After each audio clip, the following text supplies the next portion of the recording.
Today we are going to be digging into the first pillar of the Handyman Freedom Formula, and that is pricing and finances. Now, in each pillar of the Handyman Freedom Formula, we are going to cover three different topics. We're going to cover the mindset for that particular pillar. We're going to cover the pillar itself and a lot of strategies within that pillar, and then we're going to cover the systems and processes that we've implemented in our own personal business to help fulfill that pillar. Now, when we're talking about pricing mindset, it's very huge to think about the 98% 2% rule. Okay, 98% of the people, I'll tell you right now, just kind of wing it. They choose a number out of thin air because it sounds great. It's a little bit more than what they made at their previous job, and they're going to go for it. Now, as 2%ers, as creating a business that gives us the freedom that we desire, we actually need to be calculated in our pricing, and that's what we're going to go over today. Another huge mindset around pricing is that you need to understand that you are worth the money that you are charging, and the work that you do is worth the money that you are charging. Another huge aspect of pricing mindset that I didn't learn until just recently is that when you elevate your pricing, you elevate your clientele. So do not be afraid to actually raise your prices, because when you do, you hit a whole nother threshold, and it's absolutely fantastic. So with that, I wanted to share a story of a time when I did not stick to the pricing that I needed to charge, and it cost me dearly. So in this pricing pillar, you're going to learn some strategies and some calculations that you need to implement into your business so that your business can make money, you can make a profit, and you can live to see another day. So for many years in my business, I did not charge what I needed to charge in this handyman business, and it cost me pretty dearly. I wanted to share a story about that in particular. So a few years back, I had done my pricing calculation because we just hired some new employees, and we found out that I needed to be charging X amount, whatever it was. I don't quite remember what it was at the time. Let's say $175 an hour. And in my mind, I'm like, $175 an hour, that's way too much. No one is going to want to pay $175 for a handyman to come out and do the work. Now, one huge thing, a little side note here, is never call yourself just a handyman. Oh, I'm just a handyman. There's no such thing as just a handyman. You provide valuable stuff to people that need it dearly. So don't downplay that. So that was my thinking. I was thinking that no one is going to pay $175 for just a handyman to come out to their house and do some work. But at the end of the day, many months in a row, I actually had to take money out of my personal account and put it in the business account so we could actually pay payroll to our employees. How ridiculous is that? I started up a business so that I could lose money out of my personal account, not take a paycheck from my business, and then give money into my business so that I could pay my employees. Absolutely crazy. And it's all because I did not follow the principles that I'm talking about right here. I didn't understand that once I elevate my pricing, I elevate my clientele. So what I mean by that is when I actually started charging what I needed to charge, say that $175 an hour, my clients went through the roof. Sure, I lost some clients that were kind of on the lower end, but I gained a lot of huge high-end clients. And this is why. When someone is looking for a handyman, there's some people out there that are looking for just a dollar figure, don't get me wrong. They will hire a $25 an hour handyman every day of the week, but that's not the people I'm talking about right here. If you have a $50 handyman, $50 an hour handyman, and say $175 an hour handyman. Now, most people are going to go for the $50 an hour handyman. I'll give you that. But there is a certain type of people that will see that $50 an hour handyman against that $175 an hour handyman, and they'll say, I wonder what the difference is there. I'm willing to pay more for more quality. So as long as your branding matches the quality that your pricing represents, you're going to get that client every single day of the week, because they are more willing to pay that higher price for higher quality than that $50 an hour handyman for lower quality. At least that's the way that they interpret it. A lot of people interpret, higher price as too expensive, but there's a certain class out there that associate a higher price with better values and better service. And those are the type of people that you really get when you elevate your pricing. To dig deeper into this pricing pillar of the Handyman Freedom Formula, we are going to watch a webinar that me and Jason Call did a little while ago, and I really dig deep into the pricing strategy. And then after that, we're going to come back and we're going to dig deep into the finance portion of pricing and how I manage my finances, and then we're going to dig into the systems and processes that I have built and implement in my handyman business today so that my pricing can be on track and I can make a profit moving forward every single day. So pricing is very, very important for proper cash flow. We're going to jump right into it. So pricing is something that people don't really give a whole lot of thought to. And to be honest, when I first started out in this business, I really didn't give much thought to it. The whole premise of my pricing thought was, I make $23 an hour at my, automotive job. So I'm going to charge $50 an hour. That sounds great, right? Like who wouldn't want to make 50 freaking dollars an hour? So I started charging $50 an hour there, January 1st, 2017. And I thought I was making money. I'm like, yeah, I'm making $50 an hour. Like I gave myself a raise from my previous job, right? And that's the exact problem is most get this wrong because they move way too fast. What I discovered through my own flaws, my own failures in this business is that you need to do your numbers not once, not twice, but over and over and over again. I recommend to go over your numbers at least once a month. So what I like to do is at the first of every month, go over my numbers, redo the calculations. And the book that I would recommend here is the Handyman Pricing Handbook. You can find that on Amazon. I actually wrote that book 2 years ago, and it's basically through all of my failures and my successes, what I've learned. And in that book, it details an equation to figure out what your hourly rate needs to be. And we're going to dig into that equation here on today's webinar. That equation is something that you need to go through at least once a month. At the beginning of every month, we go through our numbers. We look at the past month, see how many build hours we actually build, and how much expenses we had. And we basically do some division and some subtraction and some multiplication. And we figure out a new hourly rate for our business.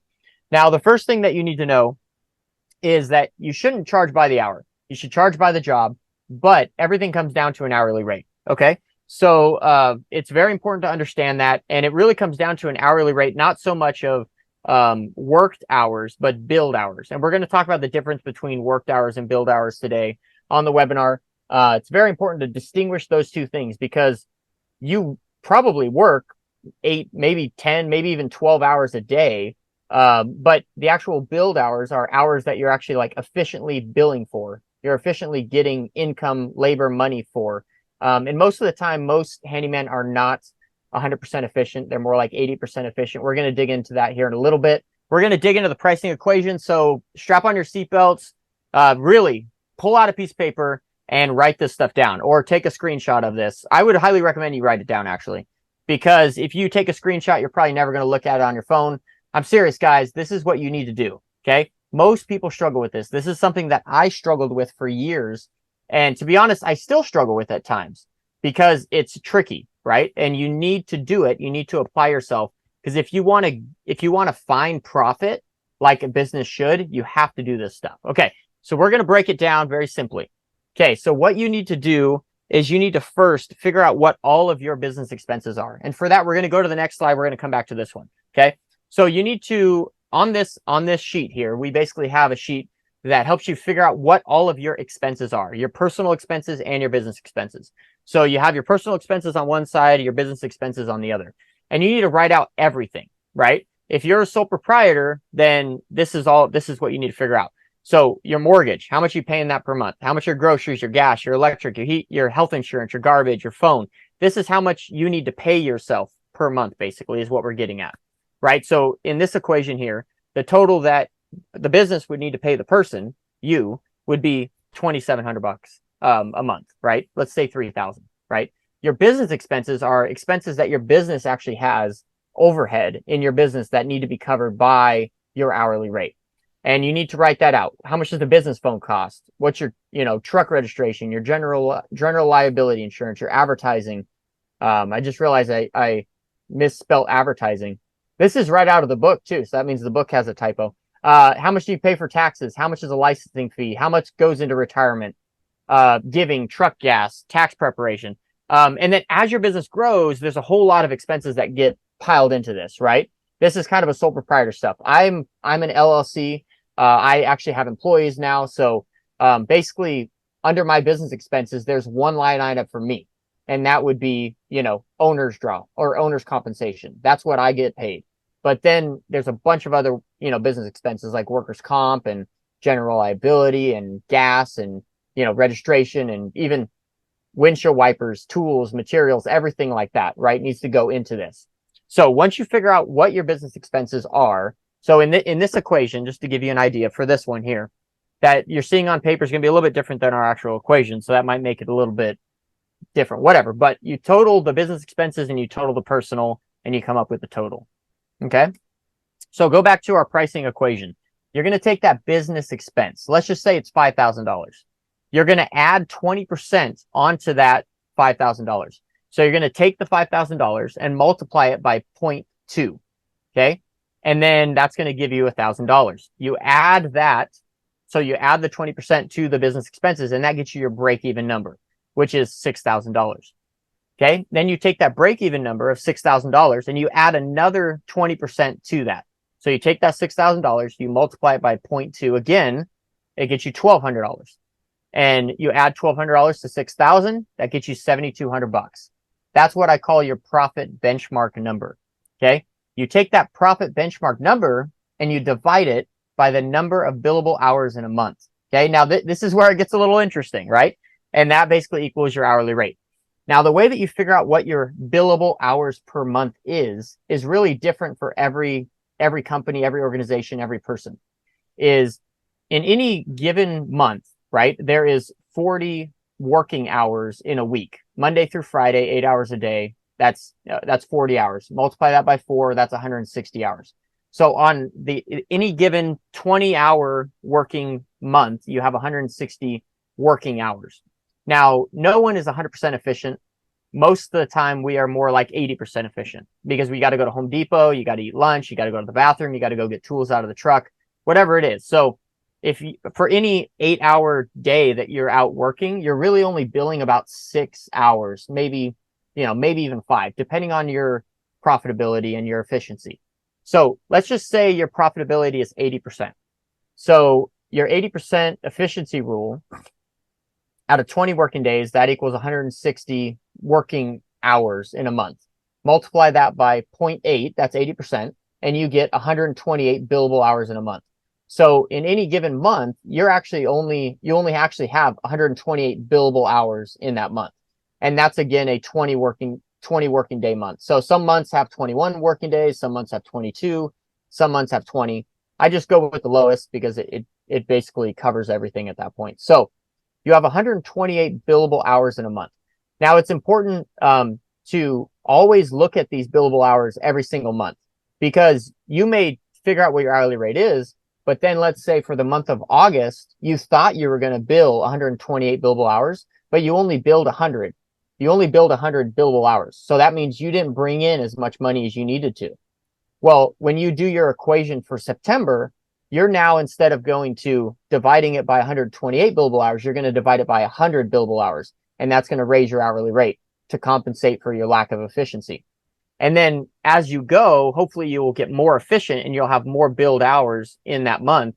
In the months coming, you'll be able to lower your hourly rate at that point. So you take your profit benchmark, which in this equation is $7,200. You divide it by your billed hours. And we found the billed hours at 80% efficiency was 128 billable hours. And that gets you $56.25. So really at the end of the day, in this equation, if your expenses are $5,000, you need to be charging at least $56.25. I would say if you have an employee or 2 or 3 or whatever, your expenses are going to be way more than $5,000 a month. Our expenses are definitely, way up there in, the 5-digit numbers. So you need to definitely change this equation up for your particular business, starting with your business expenses. That's the first thing. You enter your business expenses, you're going to figure out what your hourly rate needs to be.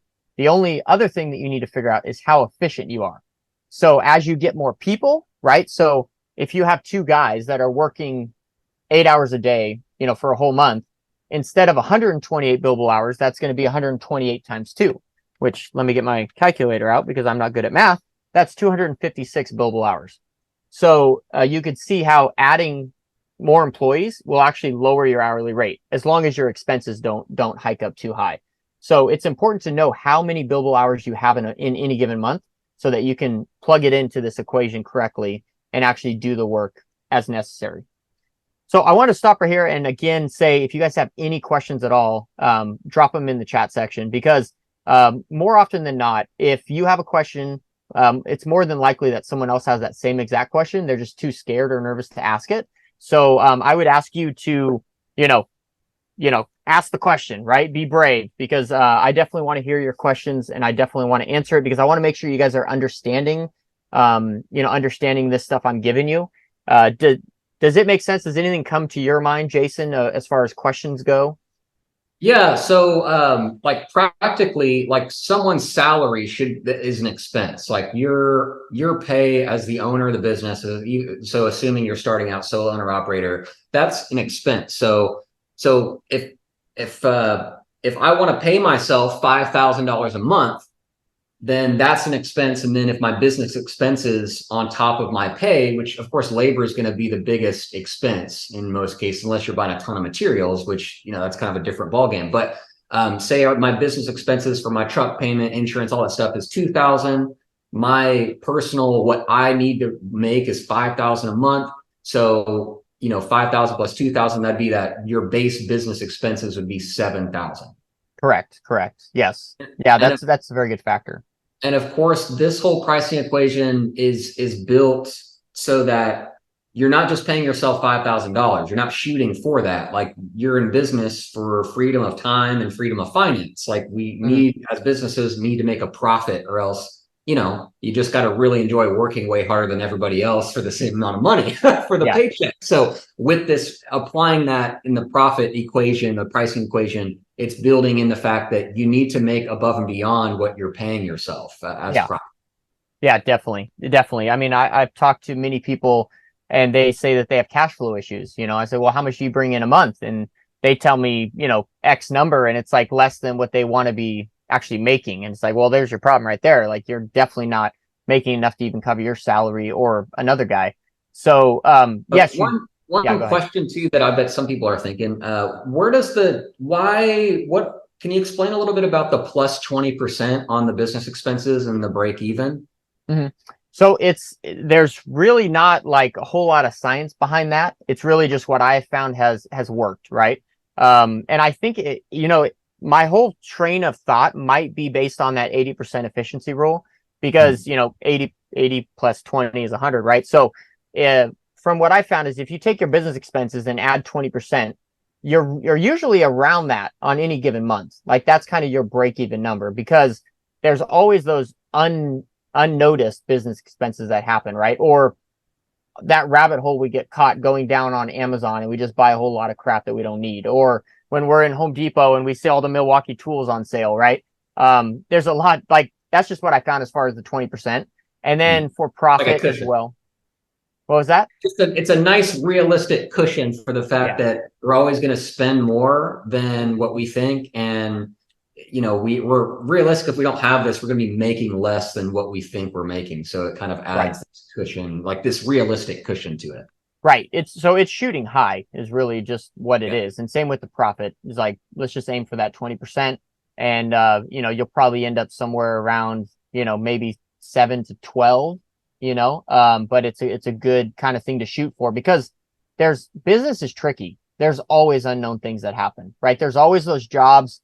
And I think it also covers the jobs that, like, we do, and then something goes wrong with it, so we have to go warranty it or whatever it is, right? It covers a lot of those, like, unforeseen circumstances that happen in life, or the truck breaks down, unknown or whatever, and you got to get it fixed. So kind of just has a little bit more cash baked into that price to help you cover those expenses. Good question. All right. So, that's a little bit about the pricing equation. Again, if you guys have any questions at all, drop them in the chat. Or if you're watching this video at a later date, go ahead and just drop your questions in the comment section here on YouTube, and we will definitely get back with you. We monitor those quite often. So, okay. So, this is basically just kind of a formula as far as figuring out what your hourly rate needs to be. This is kind of the same numbers, right? You got your cost, $600 or $6,000, and you multiply that by 0.2. So you mark that up for profit, you get your $7,200, and you take that $7,200 and so step 2 would be you take that $7,200, divide it by 128 billable hours in a month, and you get your hourly rate of 56.25 hours. So the next thing we're going to talk about here is different ways to price. One way to price, and I actually first heard about this from Joseph Millis. He forwarded the Handyman Pricing Handbook for me, and he had some really good insights. If you don't know who Joseph is, Joseph runs a fantastic YouTube channel all about reviewing tools and things like that. You could check that out. It's called Millis Construction on YouTube. Fantastic guy. But the way that he prices is he prices quarter day, half rate, quarter day, half day, and full day. So he has basically three rates, right? So if someone calls in for something small, that's just going to be an hour or 2 hours. He charges a quarter day rate, which is not on here, but basically you would take your hourly rate, multiply it by 2, and you'd figure that out. And then he has a half day rate. So this is anything that is above a quarter day, but below a half day. So, if it's going to take 2.5 hours, he charges a half day rate. Even though it's only going to take him 2.5 hours, he charges 4 hours for that job, a half day rate. If it's going to take him 3 hours, he charges a half day rate. If it's going to take him 4 hours, he charges a half day rate. Because there's always that admin cost that's included in business. Is like once you get done with the job, you're not done with the job. You actually have to estimate you have to invoice the job, you have to collect the payment, you have to take the payment down to the bank, you have to deposit it, all this and that, right? So that's his thought behind it, right? And it's really a simple way of doing that. So instead of, I definitely, like I said before, I recommend for people not to charge hourly, but charge by the job. This is kind of another thought as far as charging, right? You can charge by the day.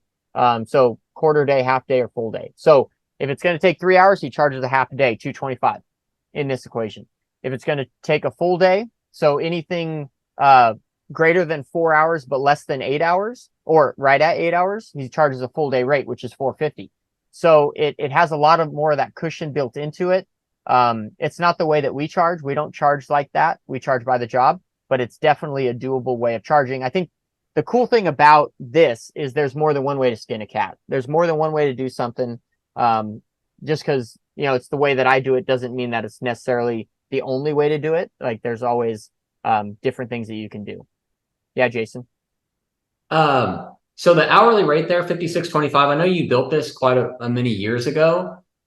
So that's I think in today's market, of course, it depends on where someone's at, what their expenses are, but that's very much on the low end, wouldn't you say? Oh yeah, definitely. I think we've talked about this quite often. Like I think that any respectable handyman, like we're creating a different type of handyman, right? Like 6 years ago, handymen were chucks in a truck, and there's still chucks in a truck running around today, but we're creating like a different type of handyman. You could call it an honest handyman, of someone who's honest, works with integrity, stands behind their work, has clean uniforms, has a nice truck. If you are a respectable, honest handyman, you should probably be at least charging $100 an hour. Obviously there's different demographics and different economy all around the US, but I think by and large, $100 is probably pretty reasonable. 56.25 is very low. And yes, you are spot on. I just chose a number out of thin air for this equation. Yeah. And so just to set some benchmarks, just for everyone watching this, that's certainly, you'll definitely be quite a bit above 56 when you do this math yourself. Yeah. Yeah. Yeah. Anthony says, I thought that was low also. Yeah. So, the pricing, like even for like newer businesses, when we work with someone new and they're asking about pricing, like on the low end nowadays, like, you gotta be at least like 75, and that's pretty dang low still. Mm-hmm. So like Alan said, anyone with, insurance, license, quality work, just, maybe wears booties in the house, the nice, great customer experience, at least $100 an hour is certainly mainstay nowadays. For perspective, Alan, what hourly rate do you charge now? And of course, understanding that you don't give the hourly rate to the customer, but that's how you price jobs. Right. Yeah. So we charge $198 an hour. And that took a lot of time to get to that point, but our numbers showed that we should be charging that, but we had a mindset block of like, oh, we can't charge 198 because it's, we'll lose customers. Right. But yeah, we charge $198 an hour and we stay busy with that. So that's just kind of some potential of what you could do. Really the sky's the limit. You just have to find the correct clients. And that's kind of a whole nother webinar, which we'll be doing a webinar down the road about marketing and, sales and how to, collect those type of people. But that's a really good point. Yeah, it all ties together. Anthony asked a question. Do you guys have a minimum to come out? Yeah, so Anthony, that's a great question. So our minimum, when I'm speaking hourly to you, we don't speak hourly to the client. So I'll tell you right now, we have a 2-hour minimum to come out, or that's what we used to have. Right now, we'll actually go out for 1 hour, and I'll explain why. So we just tell people, you know, it's 396 is our minimum. That's 2 hours, but 396. They don't need to know how many hours that covers. And we still do that for what we call our A tech. We have two types of technician right now. We have an A tech and we have a C tech. And again, this is kind of getting into a different webinar, but we'll dive down this rabbit hole because it's fun. I really enjoy this stuff. And so, okay, so we have an A tech and a C tech. The A tech is someone who can do virtually anything, right? Someone that we would not hesitate sending out on, you know, running a new wire or, you know, replacing drywall or whatever it is.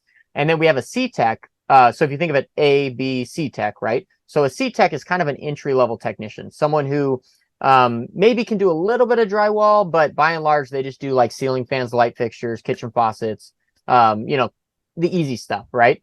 But they're learning to get to a C tech position or to get to an A tech position. So the A techs are obviously incentivized. And again, that's, we have a whole bunch of different webinar ideas here because that's a whole different webinar. We have the A tech on different incentivization. So based on how many build hours he bills in any given week, he makes some pretty good money. The C tech is incentivized, but on a much lower scale because he's not doing as intricate or detailed work.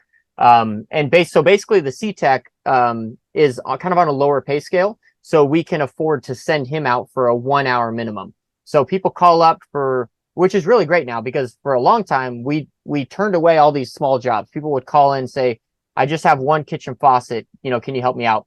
Like, unfortunately, we can't. We have a 396 minimum and that doesn't cover it.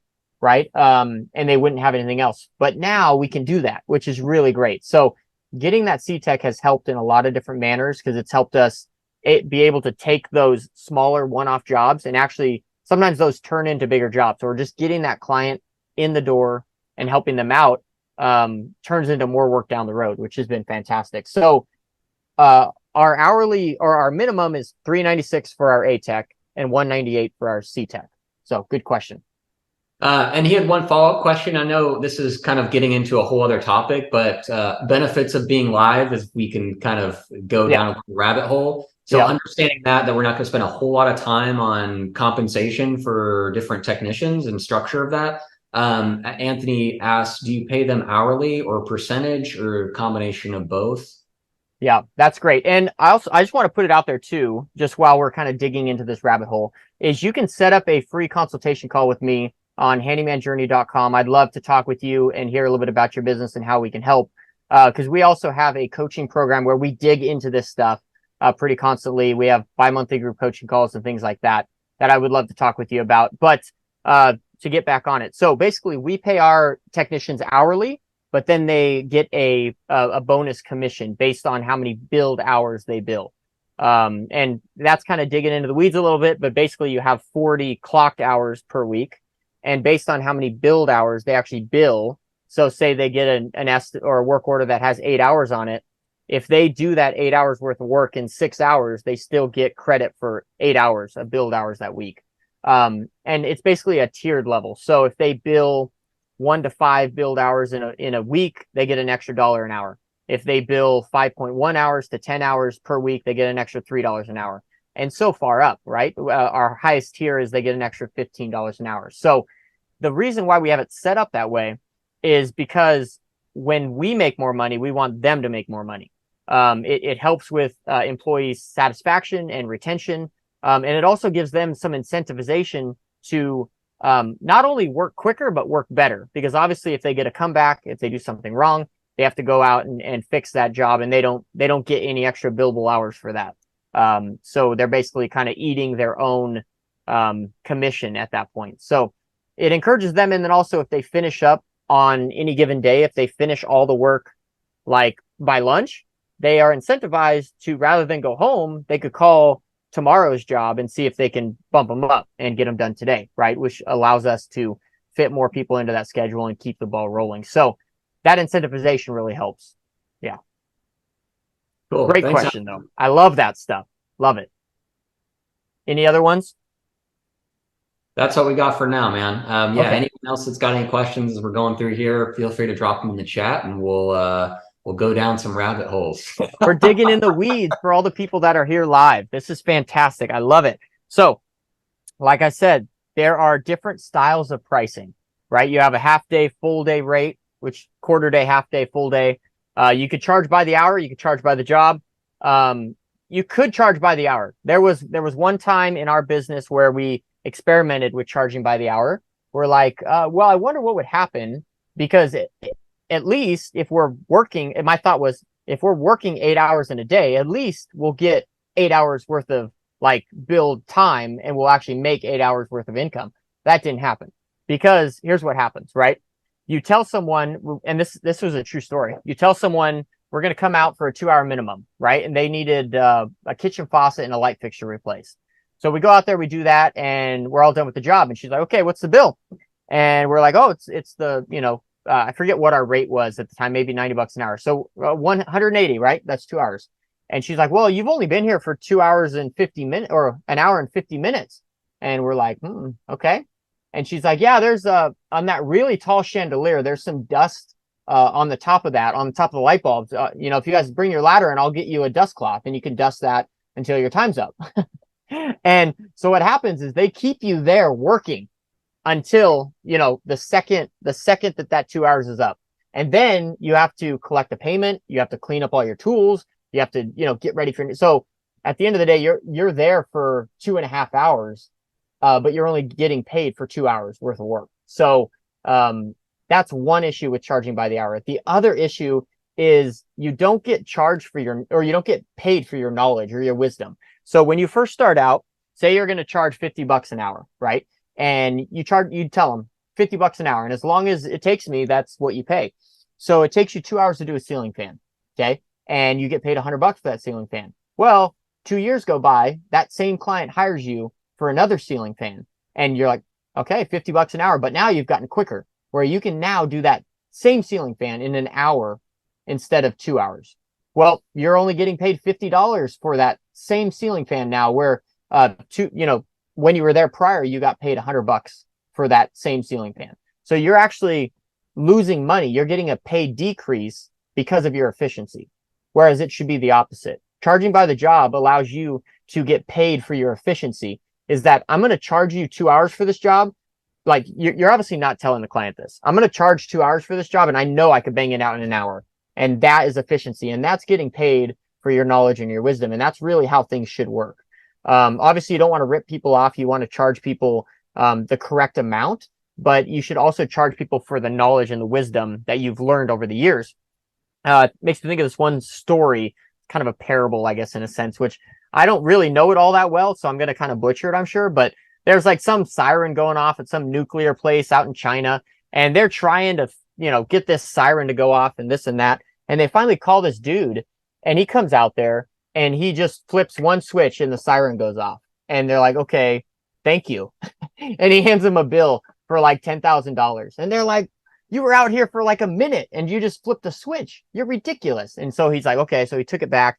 He changed up the invoice, and he said, okay, $1 for flipping the switch and $9,999 for the knowledge to know which switch to flip, right? And that's, at the end of the day, that's what we need to get paid for, is the knowledge of knowing which switch to flip, right? That's what we always tell people when we're talking about materials too, is like, we would rather bring our own materials, unless it's something like a faucet or a fan where you want it to look the way it looks, because we have the knowledge to get the correct material and get it the first time, right? So I think that you should definitely get paid for that.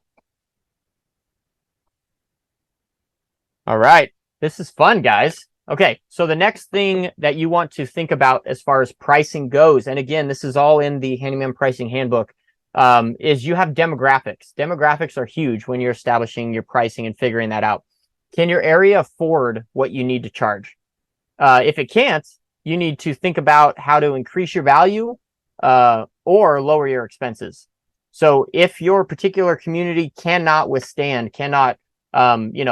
take the burden of what you're going to be charging or what you need to charge for your services, you need to figure out how to lower your expenses or increase your value, or maybe go outside of that city and look for maybe a more higher end area or things like that. But by and large, most cities can afford a lot more than you think. I was thinking about this the other day. In any given city, think about how much money is transferred just by hand every single day. Like that's the economy, right? You have contractors, you have service workers, you have plumbers, you have city and state employees. Like there's so much money being transferred every single day. And it's money that you can either be involved in or not involved in. So you kind of need to make that choice for yourself. The next thing you need to consider when you're trying to establish your pricing is competition. Competition can be a good thing, right? What are your competitors charging? What are they offering to their clients? Figure out how to bring more value to your clients than them. And oftentimes that is through getting personal. So when you have one thing I recommend when you're first starting out, or maybe you've been in business for a while, just call your competitors and act like you need something done. We did this a few years back. We had our CSR, our secretary, create a list of, I think at that point we were actually looking at plumbers because we wanted to learn how many of them were charging a service fee, what their minimums were. We wanted to kind of do some market research. So we had her create a list of plumbers in the area, and she called them up asking for a specific service, and she got all this info from them. And it was really valuable because we got to learn what they're charging, what their hourly rate is. You know, do they come out for $50 for the first hour and then they charge $1,000 an hour? Or what does that look like, right? And it really can give you some good insight as far as what you should be charging. Not that you should charge what everyone else is charging. You should charge what your numbers say you need to charge. Because more than often, the people around you, your competition, are not charging enough either, and they're probably struggling with cash flow. So you need to watch that as well. But getting personal is huge. That's the way that you really, clients get to trust you is getting personal with them. A few things that I tell my employees, right? Like when you walk in and you see they have a dog, right? Ask about the dog, get on your knee and pet the dog, right? Or if you get in there and you see that they have a whole bunch of World War II memorabilia, ask them about that. And we had one great conversation with a gal who her dad was in World War II, and just really great conversation. And you really create some good, some good value with the client that way. Yeah, we just interviewed a guy on our podcast that's releasing later this year, and he carries a couple dog treats in his pocket whenever he walks into someone's house, and it's just a nice personal touch. Yep. And it speaks to, like Alan mentioned earlier, all these things work together: the customer experience, your marketing, your pricing, all these things work together to be able to command a premium price. Yep, that's true. And then also, side note, we do have Handyman Success podcast. It releases the first of every month on this YouTube channel, as well as Spotify and all those other resources. So check that out. Okay. And then getting into more of the pricing, talking about additional charges, right? These are things that we charge for on the estimates. On every estimate, we charge a mileage charge. This is our miles to basically go from our shop or your home, whatever you want to do, to the client's home, and times 2, right? Because you're going there and back. So, at the end of the day, we have a mileage charge. I think it's $2.52 a mile. I need to up that because I haven't upped it in probably a year and a half. So it definitely needs to go up because, gas prices have gone up pretty drastically here in California, as well as insurance. So that's just a charge to help cover insurance, help cover, gasoline and wear and tear and things like that. Another additional charge is we charge a miscellaneous materials charge on every single estimate. We typically charge a fee of $10 to $15, and this covers miscellaneous supplies, right? Like caulking and nails and staples and, all that little stuff that you don't think you use. I have a little example back about 2 years into my business. I had some independent contractors, and there was one guy that he always only ever had materials, labor. He only ever charged labor. And I'm like, do you never use materials? He's like, oh, I do, but just a little bit of caulking or a few screws or a few nails here, but it's nothing major. And I'm like, well, a few nails here and a few nails there, that soon adds up to a whole box. And who's paying for that whole box? Me, right? If you don't charge the customer for that, that's coming out of your pocket. And then another additional charge that we put on estimates that require it is a debris haul off and disposal fee. So, you think about how long it will take you to actually dump that and the associated fees to dump that as well. So if someone has a toilet, right, how long is that going to take you to unload that from your truck? and also what are the associated fees going to be with that. So this charge doesn't have to be anything drastic, but you do want to at least cover your dump charges when you go to the dump, right? And this is how you do that, through charging a little bit amount on every estimate that you're hauling something away on, is debris haul off and disposal fee. I like the mileage charge. I think that's something that everyone should be taking into account, even if it's not an additional charge, just baked into the estimate, especially with gas prices. Do you think, Alan, like some range between like $2 and $3 per mile is pretty reasonable for that? Yeah, I would say. I mean, mine is currently multiplied by 2 already, so it's 152. So that means it's one something per mile, right? And then we multiplied it by 2 for the trip there and back. So I would say just per mile, and then multiply that by 2, probably $2 to $3 would be good. I think we need to up ours, probably somewhere in the, not the mid twos, but maybe like a quarter, like 2 and a quarter would probably be somewhere I would think would be good. Yeah, and it's good to look at, especially if you're in a more rural area. Anthony mentions he tries to stay within 45-minute drive. There's one guy that we work with, and he lives in very rural Missouri, and he'll drive, most of his jobs are at least 30 minutes to sometimes up to an hour and a half, 2 hours. And so he had to come up with his more popular towns, like how many miles away they are, and just tell people like, hey, we have a $75, this is a trip charge because I live, here and you're an hour and a half away and we live in the middle of nowhere. So that's not too far technically because you're on highways, like just lonely highways. But it's something that he had to figure out by the mileage because he was just bleeding profits because of the amount of time he was spending driving and not being paid for that, not accounting for his fuel, his vehicle, for all those miles. He was just charging for his hourly, his rate, right? By the job, but was leaving out 1 to 2 hours every day because he was on the road guzzling gas. Mm-hmm. Yeah. And so we have had a few customers, balk at this mileage charge, but really it doesn't happen very often. And it's funny because the people that balk at it are very close, like they're within a mile, right? So the charge is like $3, and they're like, balking at this and be like, why are you charging me $3? It's like, but yesterday we just had one, or not yesterday, 2 days ago, we helped out a friend who's a realtor, and we ended up going out to Elk Grove, and it was an hour drive, and it was an $86 mileage charge, which I was like, holy cow, that's a lot. And the client didn't think anything of it. Like they were perfectly fine with it. So, I think this really digs into like sales and marketing and stuff like that, is finding your ideal client, because the people who balk at this kind of stuff, they don't respect the type of value you bring. And even you driving to their job is valuable, right? And so people that understand that, I think by and large won't have a problem with that, because they understand that the world doesn't revolve around them, and they understand that there's prices associated with running a business. To get, like, we're not a type of business that someone brings something to us and then we fix it at our location and then they come and get it and take it back home. Like we literally load up all of our tools and ourselves and haul that to the client's house and then do their work, and sometimes haul things away from their house that they don't want anymore, right? Like toilets and stuff. So finding your ideal client is someone that will not balk at that mileage charge for sure.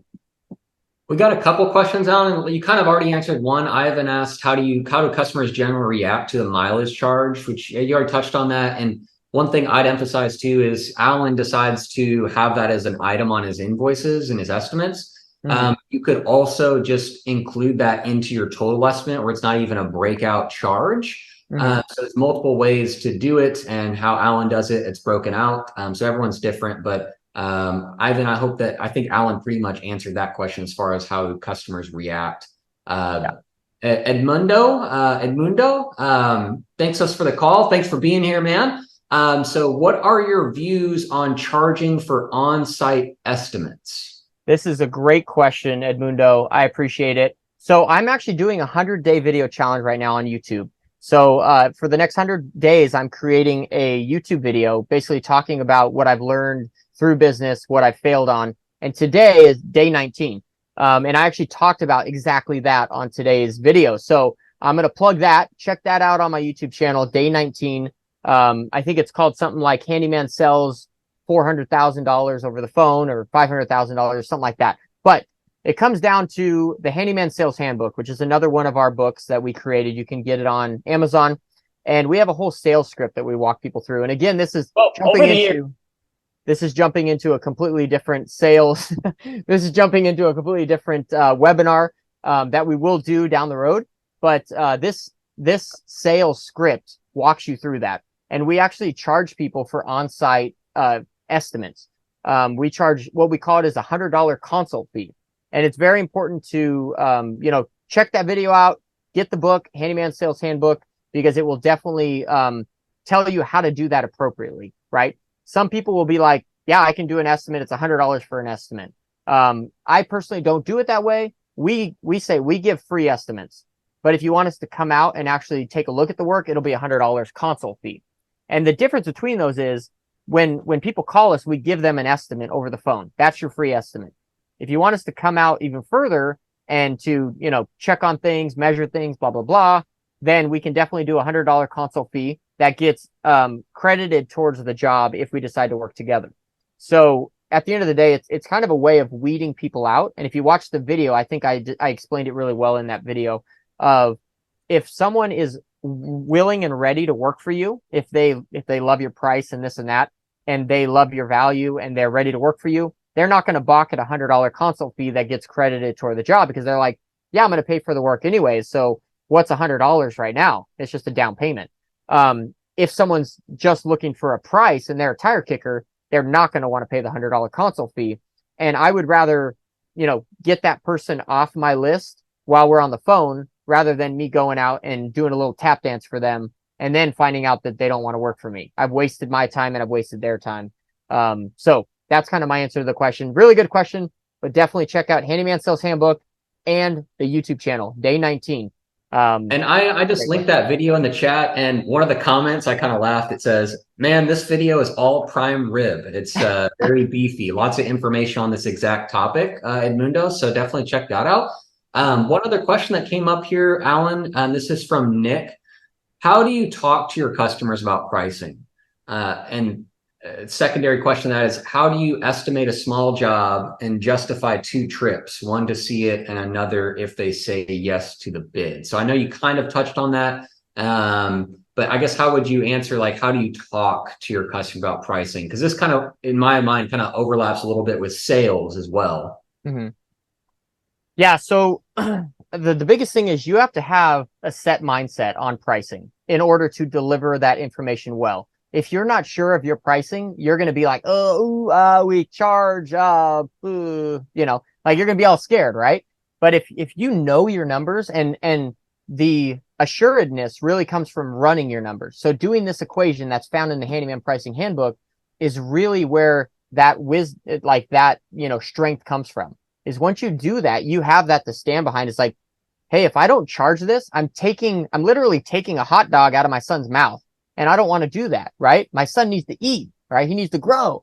So if I don't charge this, then I'm not going to feed my kids. And that sucks, right? Why am I even in this? So at the end of the day, it doesn't even really come down to a conversation very much. I mean, I remember when I first started out, one lady grilled me on my prices. Like, she's like, why are you charging this? And she wanted to know every little aspect. And so I had sat down with her and I walked her through this whole pricing equation. I'm like, this is why I charge what I charge. And at the end of the day, she was like, wow. But usually it doesn't get that big into the weeds with clients. But I think at the end of the day, just figure out what your hourly rate needs to be. Figure out a price list. So here on the next slide, if we can get to it here, we're going to talk about a price list. And I'm going to give you guys a price list that will really help you, be able to deliver this stuff to your clients in a very easy manner. So when they call up, they say they need this, they need this, they need this. You do a little bit of equation on your pencil and you're like, okay, this is the charge. There's no questions about it. Like, there's no haggling. There's nothing. This is what it's going to cost you. And if they don't want to go with you, if they want to question your prices, that's fine. There's another handyman out there that will work for you. There's someone out there that will charge what you want to charge. Because at the end of the day, there's 2 things, right? Clients want to know when you can do the work and what you can do it for.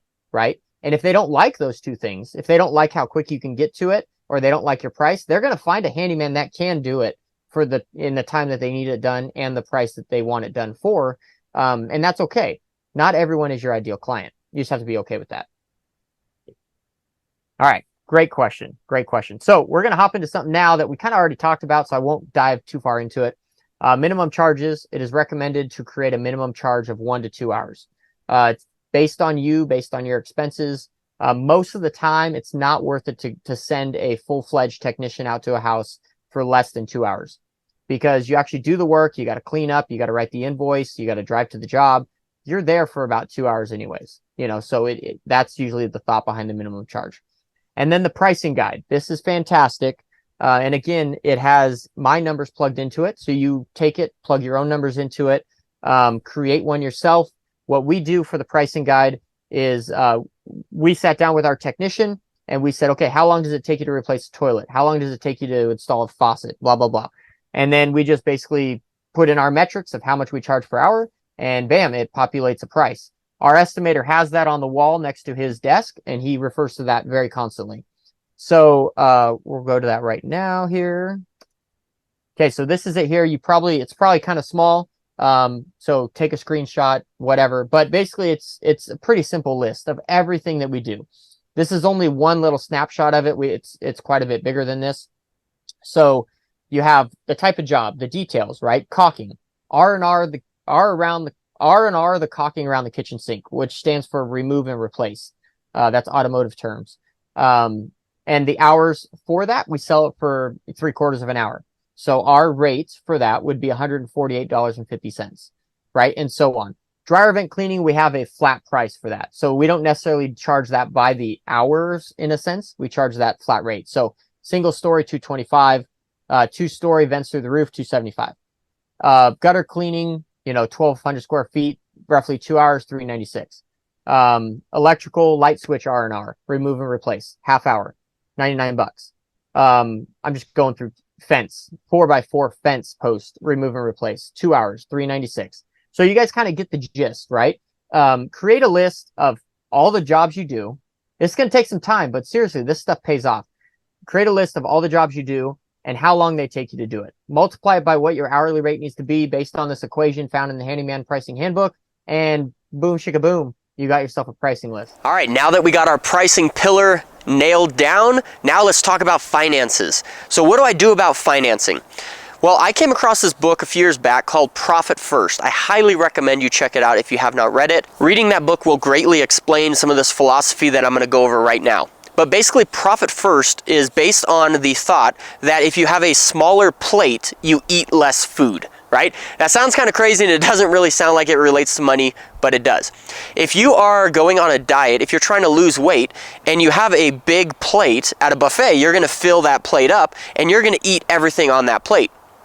Adversely, if you get a small plate, you are also going to fill up that plate and you're going to eat everything on that plate, but you've only eaten a small plate. You haven't eaten that large plate.